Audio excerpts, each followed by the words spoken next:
എല്ലാവർക്കും നമസ്കാരം. പഠിപ്പിക്കുന്ന കാലത്ത്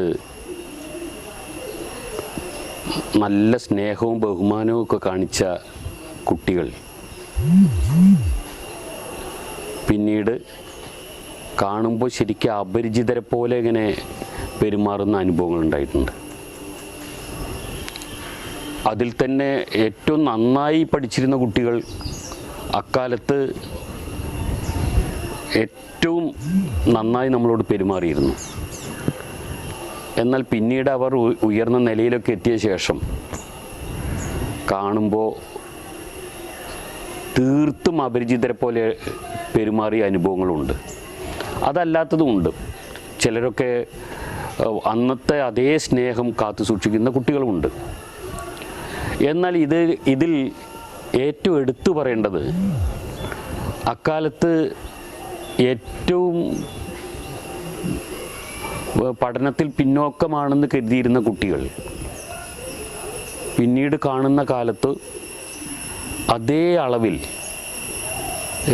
നമ്മളോട് സ്നേഹവും സന്തോഷവും കാണിക്കുന്ന സന്ദർഭങ്ങളാണ് കൂടുതൽ.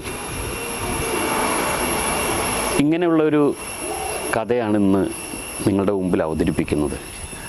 അതായത് പല സ്നേഹങ്ങളും എത്രത്തോളം നമ്മളോട് ഉണ്ട് എന്ന് ഇങ്ങനെ പ്രത്യക്ഷത്തിൽ കാണിക്കുന്ന ഒരു കഥ. കഥയുടെ പേര് എത്രത്തോളം. വീട്ടുമുറ്റത്ത് നിന്ന് പരുങ്ങുന്ന കുട്ടിയെ മാഷ് ജനൽ ചില്ലിലൂടെ കണ്ടു. 1-2 നിമിഷം അവൻ്റെ ഉദ്ദേശമറിയാൻ കാത്തു നിന്ന ശേഷം മാഷ് വാതിൽ തുറന്നു. എന്താ ഗോപി? മാഷ് ഗൗരവം കലർത്തി ചോദിച്ചു. ഒന്നുമില്ല സാർ. അല്പം ജാള്യതയോടെ അവൻ മറുപടി പറഞ്ഞു. പിന്നെന്താ വന്നത്? ഒന്നുമില്ല. എന്നാലും വെറുതെ വരില്ലല്ലോ. ഒന്നുമില്ല, സാറിനെ ഒന്ന് കാണാൻ വന്നതാ. ഞാൻ പോവാണ്. അവൻ തിരികെ നടക്കാൻ തുടങ്ങിയപ്പോൾ മാഷ് മുറ്റത്തേക്ക് ഇറങ്ങി അവൻ്റെ അടുത്ത് ചെന്നു.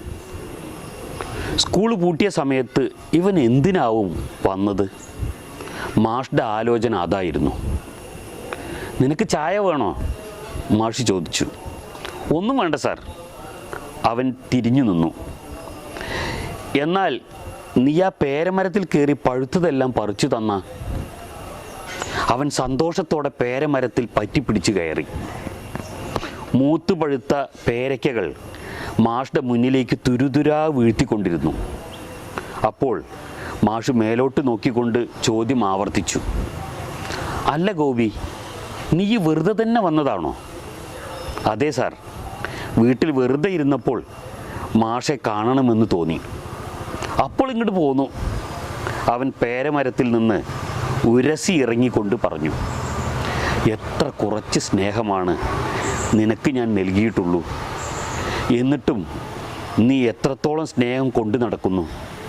താഴെ വീണ പേരയ്ക്കാപ്പഴങ്ങൾ പെറുക്കി ഉണങ്ങിയ വാഴയിലയിൽ പൊതിയുമ്പോൾ മാഷ് ആലോചിക്കുന്നത് അതായിരുന്നു.